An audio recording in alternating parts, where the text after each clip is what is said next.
പൊതു അവധി ദിനങ്ങൾ പ്രവൃത്തി ദിവസമാക്കുന്ന സർക്കാർ നയം തിരുത്തണമെന്ന് KCBC വിദ്യാഭ്യാസ ജാഗ്രതാ കമ്മീഷനുകൾ. ഇരു കമ്മീഷനുകളും സംയുക്തമായി പുറത്തിറക്കിയ വാർത്താക്കുറിപ്പിലൂടെയാണ് ഈ ആവശ്യം ഉന്നയിച്ചത്. വാർത്താക്കുറിപ്പിൽ പറയുന്നത് ഇങ്ങനെയാണ്: പൊതു അവധി ദിവസമായ ഞായറാഴ്ച വിവിധ സർക്കാർ വകുപ്പുകൾ പ്രവൃത്തി ദിനങ്ങളാക്കി മാറ്റുന്ന പ്രവണത വർദ്ധിച്ചു വരികയാണ്.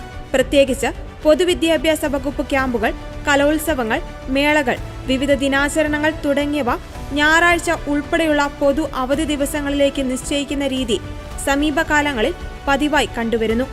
വിദ്യാഭ്യാസ വകുപ്പിന്റെ പാഠ്യപദ്ധതിയുടെ ഭാഗമായ ലിറ്റിൽ കൈറ്റ്സ് ഉപജില്ലാ ക്യാമ്പുകളാണ് നവംബർ, ഡിസംബർ മാസങ്ങളിൽ ശനി, ഞായർ ദിവസങ്ങളിലായി നിശ്ചയിച്ചിരിക്കുന്നത്. 16,000-ഓളം കുട്ടികൾ പങ്കെടുക്കുന്ന 260 ക്യാമ്പുകളാണ് അത്തരത്തിൽ കേരളത്തിലുടനീളം സംഘടിപ്പിക്കപ്പെടുന്നത്. വിദ്യാഭ്യാസ വകുപ്പിന്റെ ലിറ്റിൽ കൈറ്റ്സ് പദ്ധതി പ്രശംസാർഹമാണെങ്കിലും ഞായറാഴ്ചകൾ അതിനായി നിശ്ചയിച്ചിരിക്കുന്നത് ആശ്വാസ്യമല്ല. 2024 നവംബർ 17-ന് ഞായറാഴ്ച സംസ്ഥാന സ്കൂൾ ശാസ്ത്രമേള നടത്തിയിരുന്നു. 2022 ഒക്ടോബർ 2 ഞായറാഴ്ച അപ്രതീക്ഷിതമായി വിദ്യാഭ്യാസ സ്ഥാപനങ്ങൾക്ക് പ്രവൃത്തി ദിനമായി പ്രഖ്യാപിച്ച നടപടി വ്യാപക പ്രതിഷേധങ്ങൾക്ക് വഴിയൊരുക്കിയിരുന്നു. NSS, NCC ക്യാമ്പുകളും അധ്യാപക പരിശീലനങ്ങളും ഇത്തരത്തിൽ ഞായറാഴ്ച ഉൾപ്പെടെയുള്ള ദിവസങ്ങളിൽ പതിവായി നടന്നുവരുന്നുണ്ട്.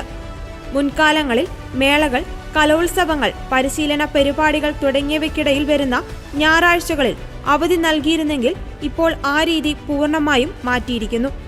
അവധി ദിനങ്ങൾ നിർബന്ധിത പ്രവൃത്തി ദിനങ്ങളാക്കിക്കൊണ്ടുള്ള മനുഷ്യാവകാശങ്ങളിലേക്കുള്ള ഇത്തരം കടന്നുകയറ്റങ്ങൾ ഒഴിവാക്കപ്പെടുക തന്നെ ചെയ്യണം. പഠനത്തിന്റെ ഭാഗം തന്നെയായ ഇത്തരം പാഠ്യേതര ക്യാമ്പുകളും പരിശീലന പരിപാടികളും മറ്റും അധ്യയന ദിവസങ്ങളിൽ തന്നെ ക്രമീകരിക്കുന്ന നയം സർക്കാർ സ്വീകരിക്കണം. അതിനുവേണ്ട നിർദ്ദേശങ്ങൾ ബന്ധപ്പെട്ട വകുപ്പുകൾക്ക് സർക്കാർ നൽകുകയും ചെയ്യണമെന്ന് KCBC വിദ്യാഭ്യാസ ജാഗ്രതാ കമ്മീഷനുകൾ ആവശ്യപ്പെട്ടു.